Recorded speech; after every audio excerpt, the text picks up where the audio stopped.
کئی لوگ آئے کہ مولانا کلیم صدیقی صاحب کے بارے میں دوبارہ کچھ کہیں دلی کے میدان کے اندر، بس صرف اس لیے کہ آپ پگڑیاں باندھیں اور بندھوائیں، مٹھائی کھائیں اور کھلائیں اور عید ملن کے پروگرام کریں اور کروائیں، یہ اس کام کے لیے آپ کو بڑا بنایا ہم نے؟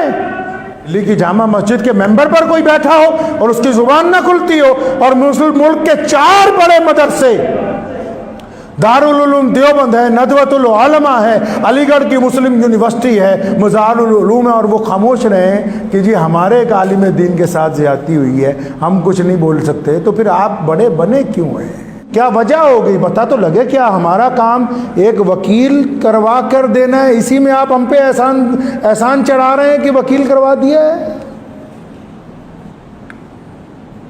آپ جا کے ملتے وزیر اعظم کو، کیونکہ ہم اس ملک میں جس طرح اور لوگ بستے ہیں ہم بھی برستے ہیں. آپ جا کے اپنی بات کرتے، آپ نے وقت ہی نہیں مانگا. آپ یو پی کے وزیر اعلیٰ کو ملتے، جا کے اپنی بات تو رکھتے، آپ نے وقت ہی نہیں مانگا. آپ پارلیمنٹ کی سب کمیٹیوں کے ساتھ ملاقات کرتے، ان کو بتاتے کہ یہ جو مقدمہ درج ہوا مولانا پر، جھوٹا مقدمہ درج ہو گیا، آپ گئے ہی نہیں اٹھ کے. آپ پریس کلب آف انڈیا تک نہیں گئے، جا کے ان ثبوتوں کو پیش کرتے کہ جناب یہ دیکھیے یہ زیادتی ہو گئی ہے، اس زیادتی کو رد کر دینا چاہیے، مسلمانوں کو کئی لوگ آئے کہ مولانا کلیم صدیقی صاحب کے بارے میں دوبارہ کچھ کہیں، تو میں نے کہا یہ تو سیاسی مسئلہ ہے. میرے پردادا رئیس الارار مولانا عبد الرحمن لدھیانوی رحمۃ اللہ علیہ نے بڑی تاریخی بات کہی. سن 1929 میں جب انگریز کی طرف سے قادیانیت کا زور بڑھا، کئی مولویوں نے کہا یہ ختم نبوت کا مسئلہ دینی ہے. فرمایا دینی صرف اس لحاظ سے ہے کہ یہ جھوٹی نبوت کا اعلان کرتا ہے، لیکن یہ مسئلہ سیاسی ہے. سیاسی کیوں ہے جی؟ کیونکہ انگریز مرزا غلام قادیانی کو پروجیکٹ کر کے یہ چاہتا ہے کہ مسلمان دیش کی آزادی سے پیچھے ہٹ جائیں، ہمیں زیادہ دیر تک اس ملک میں راج کرنے کا موقع ملے. فرمایا جب تک اس کو سیاسی طاقت سے جواب نہیں دیں گے مسئلہ حل نہیں ہوگا. اب یہ جو ملک میں مسائل چل رہے ہیں بڑے بڑے، یہ مذہبی مسائل نہیں ہیں، یہ سیاسی مسائل ہیں. اور حضور اکرم صلی اللہ علیہ وسلم نے مسجد نبوی کی چٹائی پر بیٹھ کر سیاست کی ہے، چٹائی پر بیٹھ کر، چاروں خلفائے راشدین نے بھی. اب اگر جھوٹا مقدمہ پڑ بھی گیا، اب سرکار کو تو پتہ ہے کہ بھئی انہوں نے ایک ہی کام کرنا ہے، وکیل کروا کے دینا. کئیوں کو میری یہ بات چبھ جاتی ہے کہ جی بڑے مولویوں کے خلاف نہ بولو. میں اس لیے کہہ رہا ہوں کہ بھائی اگر کسی کو قوم نے بڑا بنایا، کس لیے بنایا؟ گھر میں باورچی خانے میں جس کی ڈیوٹی ہے کھانا بنانے کی نا، شام کو نہیں پہنچیں گے تو ناراض نہیں ہوں گے آپ؟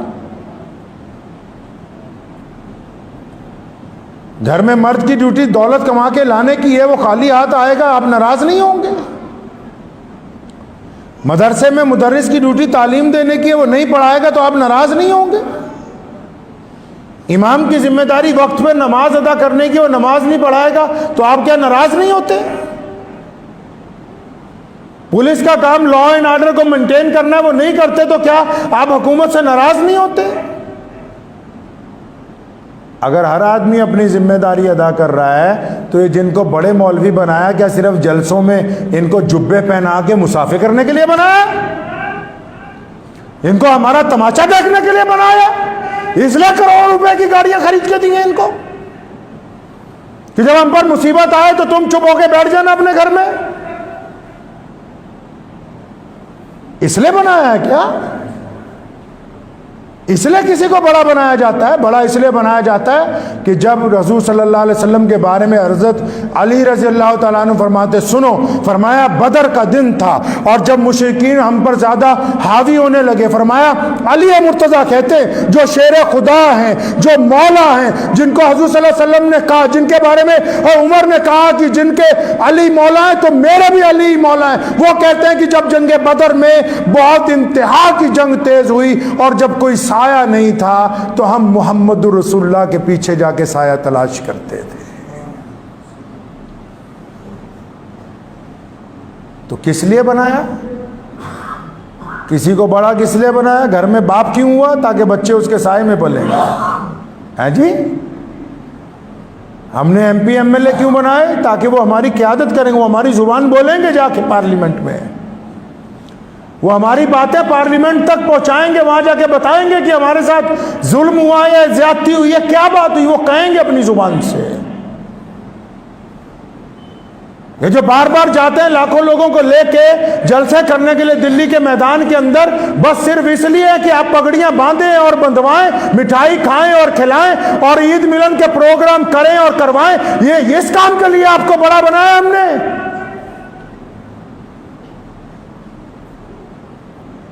کہ ہماری جب بے بسی ہو تو اس کا تماشا جب پوری اقوام دیکھیں تو آپ بھی ایک طرف بیٹھ کے کہیں کہ ہم نے تو ایک پریس نوٹ جاری کر دیا۔ بس پریس نوٹ اگر جاری کرنے کا مسئلہ ہے، پھر اس کے لیے تو 2 سیکٹری رکھ لیے جائے، پوری قوم رکھ لے 2 بندوں کو، یہ پریس نوٹ نکال دیا کریں ٹائم کے اوپر۔ دلی کی جامع مسجد کے ممبر پر کوئی بیٹھا ہو اور اس کی زبان نہ کھلتی ہو، اور ملک کے 4 بڑے مدرسے، دارالعلوم دیوبند ہے، ندوۃ العلماء ہے، علی گڑھ کی مسلم یونیورسٹی ہے، مزار العلوم ہے، اور وہ خاموش رہیں کہ جی ہمارے ایک عالم دین کے ساتھ زیادتی ہوئی ہے، ہم کچھ نہیں بول سکتے، تو پھر آپ بڑے بنے کیوں ہیں؟ کوئی آپ کے بغیر ایسا تو نہیں کہ قوم نہیں چلے گی، ایسا بھی نہیں ہے۔ میں نہیں رہوں گا تب بھی مسجد آباد رہے گی، تو ایسا تو نہیں ہے کہ کسی کے بغیر دین نہیں چلے گا، اسلام نہیں چلے گا۔ مجھے بہت سارے لوگوں نے روکا کہ ان لوگوں پہ اعتراض نہ کریں، کیوں، کیا وجہ ہو گئی، پتہ تو لگے۔ کیا ہمارا کام ایک وکیل کروا کر دینا ہے، اسی میں آپ ہم پہ احسان چڑھا رہے ہیں کہ وکیل کروا دیا ہے؟ آپ جا کے ملتے وزیر اعظم کو، کیونکہ ہم اس ملک میں جس طرح اور لوگ بستے ہیں ہم بھی برستے ہیں، آپ جا کے اپنی بات کرتے، آپ نے وقت ہی نہیں مانگا۔ آپ یو پی کے وزیر اعلیٰ کو ملتے، جا کے اپنی بات تو رکھتے، آپ نے وقت ہی نہیں مانگا۔ آپ پارلیمنٹ کی سب کمیٹیوں کے ساتھ ملاقات کرتے، ان کو بتاتے کہ یہ جو مقدمہ درج ہوا مولانا پر، جھوٹا مقدمہ درج ہو گیا، آپ گئے ہی نہیں اٹھ کے۔ آپ پریس کلب آف انڈیا تک نہیں گئے، جا کے ان ثبوتوں کو پیش کرتے کہ جناب یہ دیکھیے یہ زیادتی ہو گئی ہے، اس زیادتی کو رد کر دینا چاہیے، مسلمانوں کو بڑی تکلیف پہنچی ہے، مسلمانوں کے ساتھ ساتھ پورے دیش میں جو انصاف پسند لوگ ہیں ان کو تکلیف پہنچی ہے، آپ خاموش رہے۔ تو کہیں نہ کہیں یہ ضروری نہیں ہے کہ جو لوگ سیاسی طور پر ہمارے مخالف ہیں صرف انہی کا قصور ہے، ان کا قصور نہیں ہے، قصور ہمارا بھی ہے۔ جن لوگوں کو ہم نے اپنا قائد بنایا ہے، جن کو ہم نے اپنا لیڈر بنایا، جن کے ہاتھ میں ہم نے اپنی تقدیر کی رسی پکڑا دی، تو انہوں نے ہمیں ہی نظر انداز کر دیا۔ کسی نے کہا نا، وقت بھی ہو گیا ہے، کہ تو ادھر ادھر کی نہ بات کر، یہ بتا کہ قافلہ کیوں لٹا۔ کسی نے اپنے قائد سے کہا، لیڈر سے، کہ تو ادھر ادھر کی نہ بات کر، یہ بتا کہ قافلہ کیوں لٹا، مجھے راہزنوں سے گلا نہیں، تیری رہبری کا سوال ہے۔ دعا کیجیے اللہ مجھے اور آپ کو اس پہ عمل کی توفیق عطا فرمائے۔ وآخر دعوانا الحمدللہ رب العالمین۔ یہ جن پیروں نے اور جن بددیانت سرکاری ملاؤں نے پچھلے 50 سال میں یہی بتایا نا کہ اتنی تسبیحاں پڑھو اتنا ثواب ملے گا، یہ ان کو سنا رہا ہوں۔ فنا فی اللہ کی مظہر میں بقا کا راز مضمر ہے۔ یہ کس نے کہا کہ دین جو ہے صرف نرمی کا نام ہے، دین تو صرف دعاؤں کا نام ہے؟ جو لوگ دین پر چلتے ہیں مشکلات بھی انہی کے لیے۔ دعوتوں کے ساتھ نہیں آیا جو قورمہ بریانی کی آج کل ہوتی ہیں، مشقتوں کے بعد ہم تک کلمہ لا الہ الا اللہ محمد رسول اللہ پہنچا ہے۔ سے مصیبتیں ٹل جائیں گی، آپ کے ایماندار ہونے سے بہت سی پریشانیاں ختم ہو جائیں گی، لیکن کہتے ہیں ہم نے سچ نہیں بولنا۔ پردھان تو مسلمانوں کا بننا ہے، لیکن جب مسئلہ آ جائے گا تو حمایت افسروں کی کرنی ہے۔